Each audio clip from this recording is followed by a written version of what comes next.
Carlaxi, on se retrouve pour une nouvelle sainte vidéo. Et vous l'avez vu dans le titre de la vidéo? Oui, vous l'avez vu. Bah oui, sinon tu n'aurais pas cliqué. Ne pas confondre Carlaxi et LV3D. Bonne vidéo.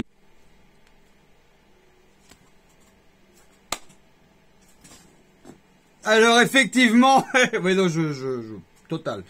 Je fais cette vidéo parce qu'on me l'a demandé de faire une vidéo calme, explicative, parce qu'apparemment les gens ne comprennent pas la différence qu'il y a entre Carlaxi et la chaîne d'LV3D officielle, à laquelle je vous invite à vous abonner. D'ailleurs, si vous vous intéressez à l'impression 3D, puisque l'impression 3D c'est mon cœur de métier en fait. Moi j'ai plusieurs jobs, plusieurs sources de revenus,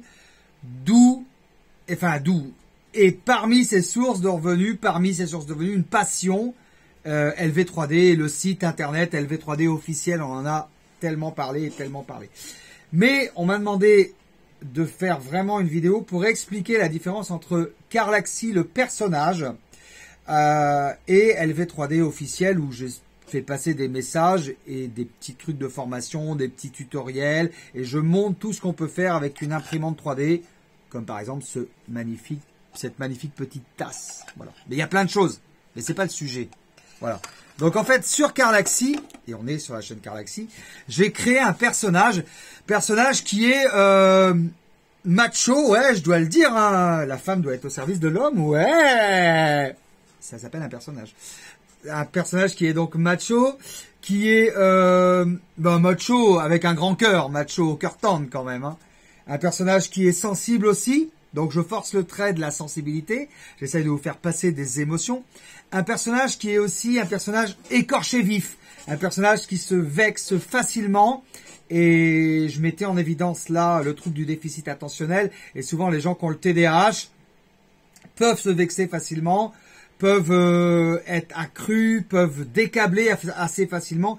Et j'ai cette particularité de passer d'un état à un autre. Je vais vous donner une preuve tout de suite. Va te faire enculer, connard. Voilà, vous avez vu, c'est... Voilà, passer d'un état à un autre comme ça, c'est pas très compliqué pour moi. Mais finalement, il fallait que je l'explique en caméra parce qu'il y a beaucoup de gens qui n'ont pas compris et qui effectivement me l'ont dit et me l'ont reproché, et il y a même des gens qui pensent que Carlaxi, donc alias moi, je suis comme ça dans la vraie vie. Et ben non, pas du tout en fait, hein. C'est comme le coup de la dent de requin. Bien évidemment, c'est un sketch.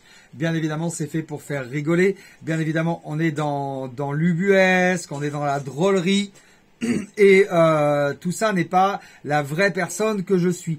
Et il y a pas mal de gens qui comprennent pas en fait qu'on puisse faire ça. Alors, en fait, quand je suis sorti de prison, vous le savez, c'est pas un scoop, on va pas en reparler. Pourquoi? J'ai été tellement traumatisé par tout ce que j'ai vu, mais ce qui nous tue pas nous rend plus forts.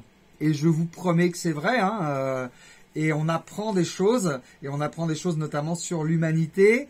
Quand je traite les gens de cassos, c'est un sketch, bien évidemment. Pierre, Paul, Jacques n'est pas plus cassos que Pierre, Paul, Jacques. Enfin, un tel n'est pas plus cassos qu'un tel. Voilà, c'est juste une image, c'est juste un sketch, voilà. Mais quand je suis sorti de prison, j'ai rencontré, dans cette maison d'arrêt, j'ai rencontré des gens écorchés vifs, j'ai rencontré des gens qui avaient souffert, qui avaient un passé profond, qui avaient des choses à dire, qui étaient devenus ce qu'ils étaient, peu importe ce qu'ils avaient fait. Moi je suis pas là pour les juger, ils étaient déjà jugés, si vous voulez. Mais la société les a rejugés, leur a mis une étiquette, voilà. Ils étaient tolards, ils étaient ceci, ils étaient cela. On leur met des étiquettes, on met des étiquettes en permanence sur les gens. Et c'est ça que je veux pas. C'est ça que je veux pas. Et c'est pour ça que le personnage que j'ai créé, il est impulsif, il est intrusif et il fait passer des messages. Parce que en prison, j'ai découvert l'humanité. T'as découvert l'humanité car des humains, t'en avais vu avant. Non, j'ai découvert des humains fragiles. J'ai découvert des humains faibles parce que finalement, quand on a fait un péché, et généralement en prison, on est coupable quand on va en prison, en général. C'est comme ça que ça marche. Il y a aussi des innocents, mais il y a aussi des trucs exagérés. Mais en général, on est coupable. Quand on a fait un péché, c'est que quelque part, on a été à un moment donné fragilisé. On a été traumatisé. Est-ce que ça vient de l'enfance? Est-ce que ça vient des parents? Mais ça vient de quelque chose à un moment donné. Et ça m'a fait de la peine. Ça m'a fait de la peine de voir ces personnes-là. Voilà, qu'on enfermait parce que finalement, la société ne voulait plus d'eux. Donc on les mettait au rebut, on les mettait dans un clac. Et vraiment, quand je suis sorti, j'ai été ultra traumatisé.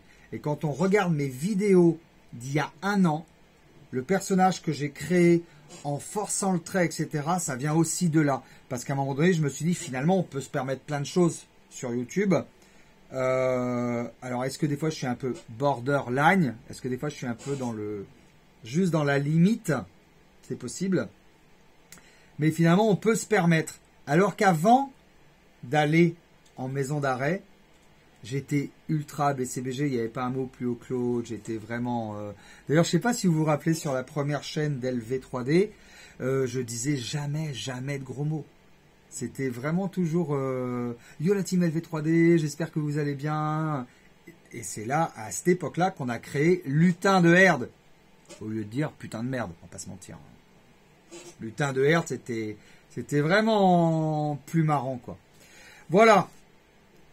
Ce personnage a été créé comme ça, ce personnage, parce que quelque part, il y a ce côté aussi agressif, méchanceté, etc., qui fait partie de ma personnalité, parce que je l'ai vécu. Parce que quand on est enfermé en maison d'arrêt, vous savez, quand on est avec les loups, on apprend à hurler. Parce que quand on est enfermé dans cette prison, dans cette boîte-là, avec des gens qui ont subi de la violence, qui ont subi la violence verbale, la violence physique, de la haine toute leur vie, et qui ne connaissent que ce mode de communication, si tu veux t'en sortir, si tu veux survivre, il faut que tu communiques comme eux. Alors j'ai appris à communiquer comme eux, j'ai appris aussi à faire du sport, parce que c'est le sport et la musculature qui m'a permis aussi de m'en sortir, parce que clairement là-bas, c'est pas évident d'avoir des sujets intellectuels, etc. Quoique, on peut. Mais c'est pas, c'est vraiment minime. C'est vraiment minime. Et c'est là où je pense que l'éducation, notamment celle que mes parents m'ont donnée, mais pour moi, mais pour tout le monde aussi, que l'éducation a une grande importance dans la vie. L'éducation, le respect, ça c'est des choses très très très importantes. Et donc, à travers le personnage que j'ai créé, et je reviens au sujet, je digresse pas. À travers le personnage que j'ai créé, Karlaxi, je cherche à atteindre le plus de gens possible, mais à faire passer des messages d'éducation, de respect, de tolérance. Notamment, on parlait du racisme, parce que à la base, enfin pas de base, mais on m'a accusé de raciste. Je ne sais pas si vous vous rappelez l'affaire de GameX13, l'histoire de la dent de requin. Bon. Très bien. Moi, j'en ai joué de ça. J'en ai joué pour faire passer des messages d'amour, pour dire, ben non, je ne suis pas raciste, mais au-delà de ça, je suis plutôt dans l'amour et je voudrais que vous vous aimiez tous les uns les autres. Au-delà de la couleur de peau, au-delà des différences, au-delà des religions, aimez-vous les uns les autres. Aimez-vous juste comme des humains, tout simplement. Voilà. Pourquoi s'arrêter à quelque chose qui se voit à l'extérieur? La beauté, l'amour, il est à l'intérieur de chaque être humain. Et donc, mon personnage, Karlaxi, il est vraiment fait pour toucher un maximum de gens, pour pouvoir faire passer des messages d'amour et des messages universels pour l'humanité. Alors, j'en entends déjà, ouais Karl, mais tu t'es pris pour un prophète, etc. Pas du tout. Humblement, un prophète, il n'a pas 6000 personnes sur sa chaîne, on est beaucoup plus nombreux. Non, je me prends pour rien du tout, je suis moi, je me prends pas, je suis moi. Mais le personnage Karlaxi, je force le trait exprès pour faire passer des messages, et puis aussi pour que vous me regardiez, pour que ça soit drôle.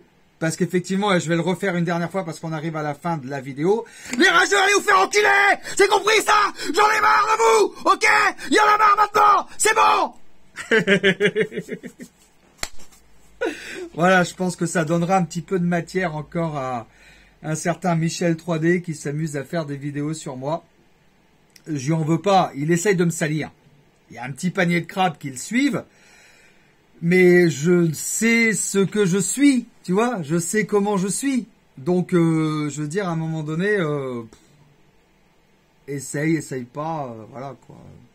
Je me connais, moi, à l'intérieur de moi. Et ceux qui me suivent depuis longtemps me connaissent aussi. Voilà les petits Carlaxiens, ce que je voulais vous dire sur le personnage de Carlaxy et de pas confondre Carlaxy et LV3D.